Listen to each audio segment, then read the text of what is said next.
Fala galera, bom dia, boa tarde, boa noite, boa madrugada. E aí, como é que vocês estão? Tudo certo? Pessoal, hoje nós vamos para o quinto e último episódio do decreto número 5015, que trata sobre a Convenção de Palermo. E hoje nós vamos dos artigos 31 até o artigo 41. Pessoal, antes de começarmos, vamos para a nossa liturgia, para a nossa formalidade de deixar o like, se inscrever no canal, ativar o sininho para receber as notificações, deixar as 5 estrelinhas para a gente aí no Spotify, compartilhar com seus melhores amigos. E também não esquecer de acessar a descrição do vídeo, que lá tem as playlists do canal, os grupos do WhatsApp, e a forma de apoiar o nosso canal aí para ter cada vez os melhores equipamentos e deixar o canal sempre atualizado. Galera, vamos lá? Artigo 31. Prevenção. Parágrafo 1º. Os Estados-partes procurarão elaborar e avaliar projetos nacionais, bem como estabelecer e promover as melhores práticas e políticas para prevenir a criminalidade organizada transnacional. Parágrafo 2º. Em conformidade com os princípios fundamentais do seu direito interno, os Estados-partes procurarão reduzir, através de medidas legislativas, administrativas ou outras que sejam adequadas às possibilidades atuais ou futuras de participação de grupos criminosos organizados em negócios lícitos utilizando o produto do crime. Essas medidas deverão incidir: a linha A, no fortalecimento da cooperação entre autoridades competentes para a aplicação da lei ou promotores e entidades privadas envolvidas, incluindo empresas. A linha B, na promoção da elaboração de normas e procedimentos destinados a preservar a integridade das entidades públicas e privadas envolvidas, bem como de códigos de conduta para determinados profissionais, em particular advogados, tabeliões, consultores tributários e contadores. A linha C, na prevenção da utilização indevida por grupos criminosos organizados de concursos públicos, bem como de subvenções e licenças concedidas por autoridades públicas para a realização de atividades comerciais. A linha D, na prevenção da utilização indevida de pessoas jurídicas por grupos criminosos organizados, essas medidas poderão incluir: a linha 1. O estabelecimento de registros públicos de pessoas jurídicas e físicas envolvidas na criação, gestão e financiamento de pessoas jurídicas. 2. A possibilidade de privar, por decisão judicial ou por qualquer outro meio adequado, as pessoas condenadas por infrações previstas na presente convenção, por um período adequado, do direito de exercerem funções de direção de pessoas jurídicas estabelecidas no seu território. 3. O estabelecimento de registros nacionais de pessoas que tenham sido privadas do direito de exercerem funções de direção de pessoas jurídicas. E 4. O intercâmbio de informações contidas nos registros nos incisos 1 e 3 da presente alínea, com as autoridades competentes dos outros Estados-partes. Parágrafo 3º. Os Estados-partes procurarão promover a reinserção na sociedade das pessoas condenadas por infrações previstas na presente convenção. Parágrafo 4º. Os Estados-partes procurarão avaliar periodicamente os instrumentos jurídicos e as práticas administrativas aplicáveis a fim de determinar se contém lacunas que permitam aos grupos criminosos organizados fazerem deles utilização indevida. Parágrafo 5º. Os Estados-partes procurarão sensibilizar melhor o público para a existência, as causas e a gravidade da criminalidade organizada transnacional e para a ameaça que representa. Poderão fazê-lo, quando for o caso, por intermédio dos meios de comunicação social e adotando medidas destinadas a promover a participação do público nas ações de prevenção e combate à criminalidade. Parágrafo 6º. Cada Estado-parte comunicará ao Secretário-Geral da Organização das Nações Unidas o nome e o endereço das autoridades que poderão assistir os outros Estados-partes na aplicação das medidas de prevenção do crime organizado transnacional. Parágrafo 7º. Quando tal se justifique, os Estados-partes colaborarão entre si e com as organizações regionais e internacionais competentes, a fim de promover e aplicar as medidas referidas no presente artigo. A este título, participarão em projetos internacionais que visem prevenir a criminalidade organizada transnacional, atuando, por exemplo, sobre os fatores que tornam os grupos socialmente marginalizados vulneráveis à sua ação. Artigo 32. Conferência das partes na Convenção. Parágrafo 1º. Será instituída uma conferência das partes na Convenção para melhorar a capacidade dos Estados-partes no combate à criminalidade organizada transnacional e para promover e analisar a aplicação da presente Convenção. Parágrafo 2º. O secretário-geral da Organização das Nações Unidas convocará a Conferência das Partes, ou mais tardar, 1 ano após a entrada em vigor da presente Convenção. A Conferência das Partes adotará um regulamento interno e regras relativas às atividades enunciadas nos parágrafos 3º e 4º do presente artigo, incluindo regras relativas ao financiamento das despesas decorrentes dessas atividades. Parágrafo 3º. A Conferência das Partes acordará em mecanismos destinados a atingir os objetivos referidos no parágrafo 1º do presente artigo, nomeadamente: a linha A, facilitando as ações desenvolvidas pelos Estados-partes em aplicação dos artigos 29, 30 e 31 da presente Convenção, inclusive incentivando a mobilização de contribuições voluntárias. A linha B, facilitando o intercâmbio de informações entre Estados-partes sobre as características e tendências de criminalidade organizada transnacional e as práticas eficazes para a combater. A linha C, cooperando com as organizações regionais e internacionais e as organizações não governamentais competentes, avaliando a intervalos regulares a aplicação da presente Convenção. A linha E, formulando recomendações a fim de melhorar a presente Convenção e a sua aplicação. Parágrafo 4º. Para efeito das alíneas D e E do parágrafo 3º do presente artigo, a Conferência das Partes inteirar-se-á das medidas adotadas e das dificuldades encontradas pelos Estados-partes na aplicação da presente Convenção, utilizando as informações que estes lhe comuniquem e os mecanismos complementares de análise que venha a criar. Parágrafo 5º. Cada Estado-parte comunicará à Conferência das Partes, à solicitação desta, informações sobre seus programas, planos e práticas, bem como sobre suas medidas legislativas e administrativas destinadas a aplicar a presente Convenção. Artigo 33. Secretariado. Parágrafo 1º. O secretário-geral da Organização das Nações Unidas fornecerá os serviços de secretariado necessários à Conferência das Partes na Convenção. Parágrafo 2º. O secretariado, a linha A, apoiará a Conferência das Partes na realização das atividades enunciadas no artigo 32 da presente Convenção, tomará as disposições e prestará os serviços necessários para as sessões da Conferência das Partes. A linha B, assistirá os Estados-partes, a pedido destes, no fornecimento à Conferência das Partes das informações previstas no parágrafo 5º do artigo 32 da presente Convenção. E a linha E, assegurará a coordenação necessária com os secretariados das organizações regionais e internacionais. Artigo 34. Aplicação da Convenção. Parágrafo 1º. Cada Estado-parte adotará as medidas necessárias, incluindo legislativas e administrativas, em conformidade com os princípios fundamentais do seu direito interno, para assegurar o cumprimento das suas obrigações decorrentes da presente Convenção. Parágrafo 2º.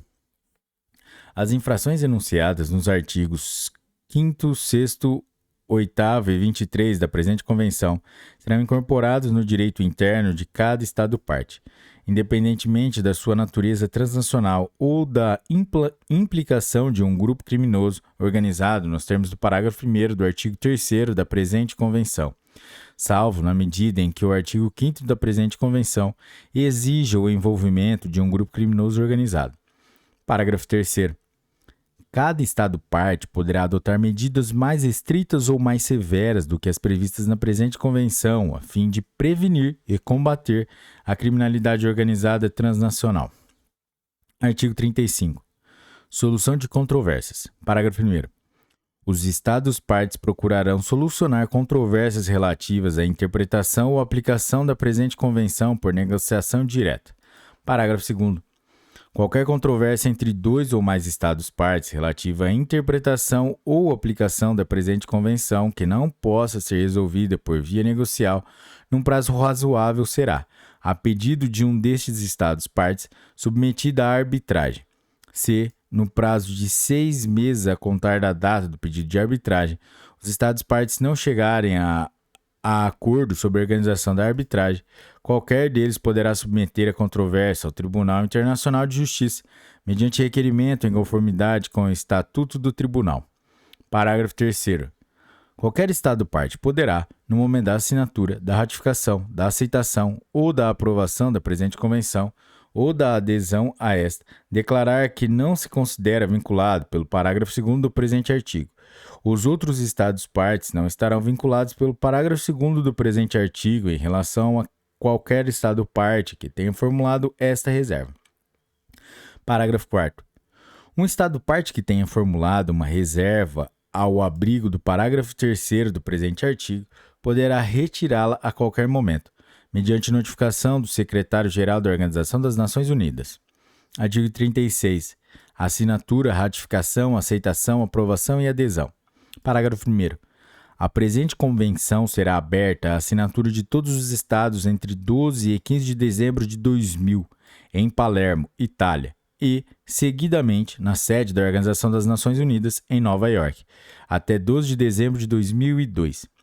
Parágrafo 2º.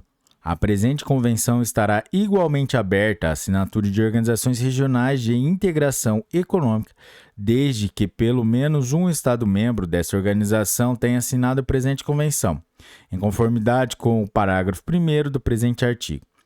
Parágrafo 3º. A presente convenção será submetida à ratificação ou aceitação ou aprovação. Os instrumentos de ratificação, aceitação ou aprovação serão depositados juntos do Secretário-Geral da Organização das Nações Unidas. Uma organização regional de integração econômica poderá depositar os seus instrumentos de ratificação, aceitação ou aprovação se pelo menos um dos seus Estados-membros o tiver feito. Neste instrumento de ratificação, aceitação ou aprovação, a organização declarará o âmbito da sua competência em relação às questões que são objeto da presente convenção. Informará igualmente o depositário de qualquer alteração relevante do âmbito da sua competência. Parágrafo 4º. A presente convenção estará aberta à adesão de qualquer Estado ou de qualquer organização regional de integração econômica de que, pelo menos, um Estado-membro seja parte na presente convenção. Os instrumentos de adesão serão depositados junto ao Secretário-Geral da Organização das Nações Unidas. No momento da sua adesão, uma organização regional de integração econômica declarará o âmbito da sua competência em relação às questões que são objeto da presente convenção. Informará igualmente o depositário de qualquer alteração relevante do âmbito dessa competência. Artigo 37. Relação com os protocolos. Parágrafo 1º. A presente convenção poderá ser completada por um ou mais protocolos. Parágrafo 2º. Para se tornar parte num protocolo, um Estado ou uma organização regional de integração econômica deverá igualmente ser parte na presente convenção. Parágrafo 3º. Um Estado parte na presente convenção não estará vinculado por um protocolo, a menos que se torne parte do mesmo protocolo, em conformidade com as disposições deste. Parágrafo 4º. Qualquer protocolo, a presente convenção será interpretado conjuntamente com a presente convenção, tendo em conta a finalidade do mesmo protocolo. Artigo 38. Entrada em vigor. Parágrafo 1º. A presente convenção entrará em vigor no 90º dia seguinte à data de depósito do 40º instrumento de ratificação, aceitação, aprovação ou adesão. Para efeitos do presente número, nenhum dos instrumentos depositados por uma organização regional de integração econômica será somado aos instrumentos já depositados pelos Estados-membros dessa organização. Parágrafo 2º. Para cada Estado ou organização regional de integração econômica que ratifique, aceite ou aprove a presente convenção ou a ela adira após o depósito do 40º instrumento pertinente, a presente convenção entrará em vigor no 30º dia seguinte à data de depósito do instrumento pertinente do referido Estado ou organização. Artigo 39. Emendas. Parágrafo 1º. Quando tiverem decorrido 5 anos a contar da entrada em vigor da presente convenção, um Estado-parte poderá propor uma emenda e depositar o respectivo texto junto do Secretário-Geral da Organização das Nações Unidas, que em seguida comunicará a proposta de emenda aos Estados-partes e à Conferência das Partes na Convenção, para exame da proposta e adoção de uma decisão. A Conferência das Partes esforçar-se-á por chegar a um consenso sobre qualquer emenda. Se todos os esforços nesse sentido se tiverem esgotado sem que tenha chegado a acordo, será necessário, como último recurso, para que a emenda seja aprovada, uma votação por maioria de 2/3 dos votos expressos dos Estados-partes presentes na Conferência das Partes. Parágrafo 2º. Para exercerem, ao abrigo do presente artigo, o seu direito de voto nos domínios em que sejam competentes, as organizações regionais de integração econômica disporão de um número de votos igual ao número dos Estados-membros que sejam partes na presente convenção. Não exercerão o seu direito de voto quando seus Estados-membros exercerem os seus, e inversamente. Parágrafo 3º. Uma emenda aprovada em conformidade com o parágrafo 1º do presente artigo estará sujeita à ratificação, aceitação ou aprovação dos Estados-partes. Parágrafo 4º. Uma emenda aprovada em conformidade com o parágrafo 1º do presente artigo entrará em vigor para um Estado-parte 90 dias após a data de depósito pelo mesmo Estado-parte junto do secretário-geral da Organização das Nações Unidas de um instrumento de ratificação, aceitação ou aprovação da referida emenda. Parágrafo 5º. Uma emenda que tenha entrado em vigor será vinculativa para os Estados-partes que tenham declarado seu consentimento em serem por ela vinculados. Os outros Estados-partes permanecerão vinculados pelas disposições da presente convenção e por todas as emendas anteriores que tenham ratificado, aceite ou aprovado. Artigo 40. Denúncia. Parágrafo 1º. Um Estado-parte poderá denunciar a presente convenção mediante notificação escrita dirigida ao secretário-geral da Organização das Nações Unidas. A denúncia tornar-se-á efetiva 1 ano após a data da recepção da notificação pelo secretário-geral. Parágrafo 2º. Uma organização regional da integração econômica cessará de ser parte na presente convenção quando todos os seus Estados-membros a tenham denunciado. Parágrafo 3º. A denúncia da presente convenção, em conformidade com o parágrafo 1º do presente artigo, implica a denúncia de qualquer protocolo a ela associado. Artigo 41. Depositário e línguas. Parágrafo 1º. O secretário-geral da Organização das Nações Unidas será depositário da presente convenção. Parágrafo 2º. O original da presente convenção, cujo textos em inglês, árabe, chinês, espanhol, francês e russo fazem igualmente fé, será depositado junto ao secretário-geral da Organização das Nações Unidas, em fé do que os plenipotenciários abaixo assinados, devidamente mandatados para efeito pelos respectivos governos, assinam a presente convenção. Galera, é isso aí, chegamos ao final de mais um episódio e esse foi o decreto número 5015 de 12 de março de 2004, que trata da Convenção das Nações Unidas contra o Crime Organizado Transnacional, o mais conhecido como a Convenção de Palermo. Pessoal, se você chegou até aqui, meus parabéns pela meta cumprida e também se você chegou até aqui porque que você gostou, então deixe o seu like, se inscreva no canal, ative o sininho para receber as notificações, compartilhe com seus melhores amigos e também não se esqueça de acessar a descrição do vídeo, que lá tem as playlists do canal, os links dos nossos grupos de WhatsApp que já estão quase esgotados e também a forma de apoiar o canal para a gente ter os melhores equipamentos e deixar o canal sempre atualizado. Galera, é isso aí. Bons estudos, um forte abraço e tchau!